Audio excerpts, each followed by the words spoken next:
Capítulo 1 – Uma história recente. Não faz muito tempo que começaram a ser realizados estudos sobre a estratégia para obter melhores resultados no mundo corporativo. Olhando em retrospecto, podemos observar que as primeiras bibliografias sobre esse tema não têm muito mais do que 40 anos. Em termos de pensamento científico-metodológico, isso é bem pouco. Nas guerras e batalhas, estratégias eram traçadas para definir as melhores maneiras de sufocar os inimigos, conquistar territórios e perder o menor número de soldados em combate. Foi só depois da segunda metade do século XX que a estratégia foi trabalhada, estudada e destrinchada no ambiente empresarial. Se hoje não é possível pensar em sucesso corporativo sem atuar com boas estratégias, há menos de meio século ninguém nem tocava nesse assunto. Mas mesmo hoje não há grande abundância de trabalhos mais acadêmicos para tratar da importância de seguir boas estratégias para conquistar o sucesso no mundo corporativo. Boa parte do conteúdo sobre esse segmento é fragmentado, tanto em livros quanto em palestras presenciais, e em menor profusão em teses acadêmicas. Mais do que uma crítica, isso é uma oportunidade para os olhos atentos. Capítulo 2 – Mas, o que é estratégia? Estratégia é um termo com origem grega. O significado literal de strategos é comandante de uma armada. Isso porque no século XIX, essa palavra era usada exclusivamente no contexto do ambiente militar, e o mercado moderno não deixou de ser uma guerra sutil. Bons gestores trabalham diariamente sabendo da importância de traçar as rotas, definir metas, delinear objetivos e seguir tudo com muita disciplina para atingir bons números e chamar atenção em meio à concorrência cada vez mais forte. Até a metade do século passado, uma empresa boa era que apresentava bons números e resultados. Só. Não havia uma preocupação com projeções a médio e longo prazo, portanto, as mudanças eram mais difíceis de acontecer. Com o mundo digital, de mudanças tecnológicas acontecendo o tempo todo, é impossível pensar assim, não é? E essa mudança de paradigma demorou bastante para acontecer. Foi preciso que um economista arrojado se debruçasse no mundo corporativo para surgir uma nova forma de pensar a administração de empresas pelo mundo. O nome desse economista? Michael Porter. Capítulo 3 – Michael Porter. Como mencionado, até a primeira metade do século XX, pouco se falava na importância de ter uma forma de administrar companhias com maior organização, planos a curto, médio e longo prazo, observando cenários futuros e projetando possíveis mudanças. Tudo isso é o cerne do que entendemos como estratégia. Foi aos poucos que se disseminou essa nova forma de pensar, segundo a qual não basta apenas produzir com eficiência e rapidez para se manter nos lugares mais altos do mundo corporativo. Bem devagar, começava a surgir e se espelhar uma nova visão. Segundo essa visão, era preciso mais do que exercer as próprias atividades com destaque para garantir vantagens competitivas sobre os concorrentes. Inicialmente ninguém dava muita bola para isso. Se os números subiam, estava tudo bem. Existia também uma lacuna no ambiente acadêmico. Não se encontravam teses, conceitos bem elaborados e textos científicos, destrinchando as demandas passadas, presentes e futuras do mercado executivo. Eram apenas as consultorias especializadas em cada setor que tratavam do assunto, sem uma atenção maior ao cenário global. Então, no final da década de 1970, um economista arrojado escolheu se debruçar no ambiente corporativo para desenvolver suas teses acadêmicas. Michael Porter era um jovem dando os primeiros passos na Harvard Business School. Por lá, decidiu por elaborar teorias sobre o mundo corporativo. Outros profissionais dedicados à gestão empresarial desacreditaram de um possível sucesso na missão ingrata. Mas Porter revolucionou o estudo sobre estratégia. Essa palavrinha passou a fazer parte do vocabulário do mundo empresarial como um mantra a ser seguido. Os maiores gestores do mundo passaram a entender como a existência das empresas que não pensavam em modelos estratégicos seria mais curta. O trabalho de Porter foi tão influente no mundo da gestão que até mesmo o doutorado que ele escreveu sobre a competitividade dos mercados usou como referência o trabalho revolucionário sobre a importância da estratégia no mundo corporativo. Na definição de Porter, estratégia é o ato de integrar o conjunto de atividades de uma empresa. Para ele, o sucesso da estratégia depende de se conseguir fazer muitas coisas bem e de saber integrar cada uma delas. Se não houver adaptação entre as atividades, não há estratégia distintiva nem sustentabilidade.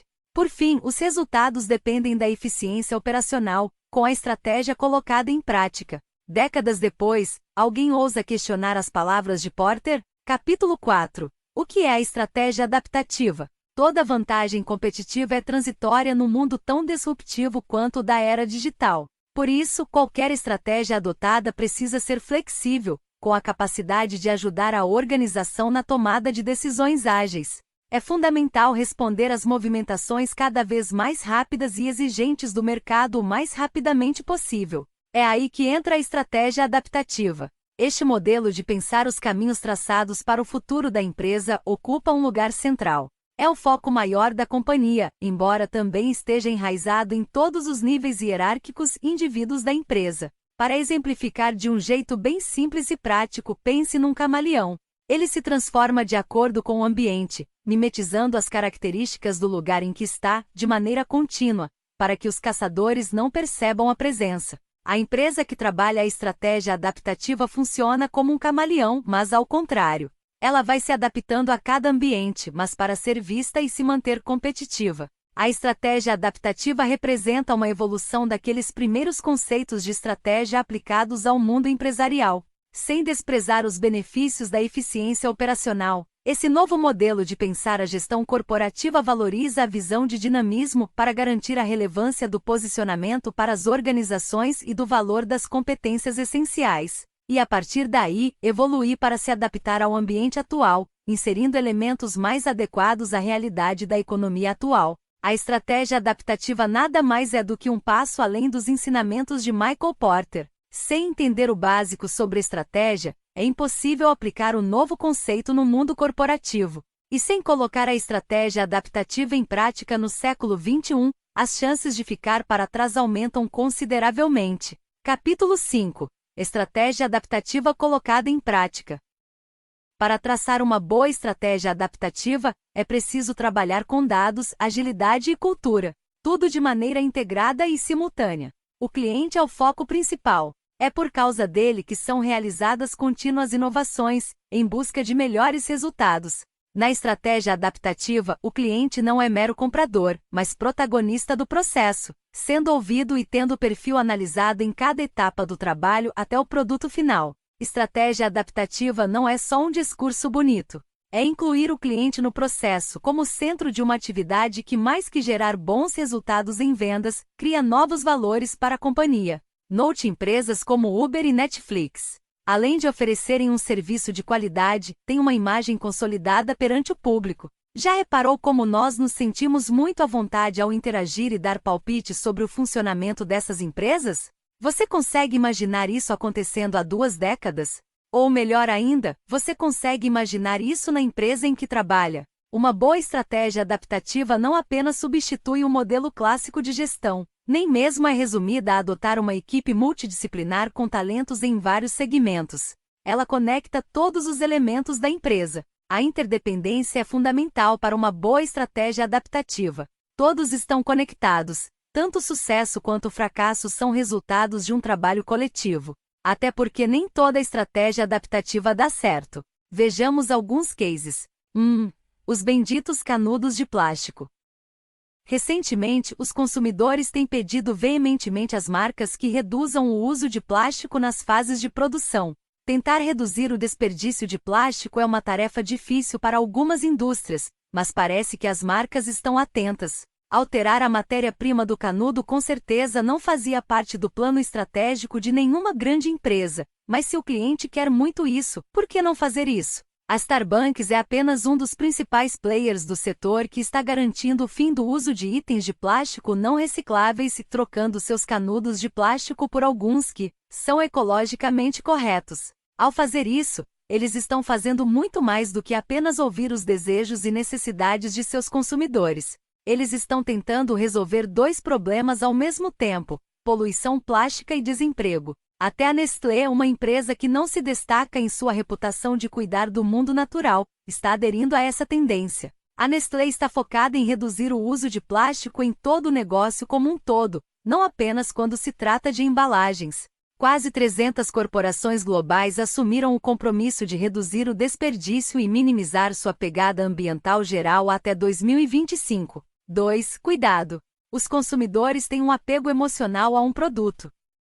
Em 1985, o que parecia uma boa ideia na época acabou se tornando um dos maiores fracassos da história dos negócios. Roberto Goizueta, presidente da Coca-Cola, foi um cara ousado. Não teve medo de arriscar e achou que, alterando a receita original do produto, poderia ganhar mais mercado e vencer os concorrentes. Mas quando fizeram os testes de sabor, ignoraram um detalhe importante. Ao longo da história da empresa, a Coca-Cola se tornou um símbolo, parte da cultura americana e, também, de outros países como o nosso Brasil. Resumo da obra: a New Coke durou apenas alguns meses e a marca recebeu tanta reação dos usuários que não teve outra escolha a não ser voltar à fórmula antiga. Lição que isso deixa pra gente sobre estratégia adaptativa: se não está quebrado, não tente consertar. 3. Se você pedir mais de seus clientes, espere dar mais em troca.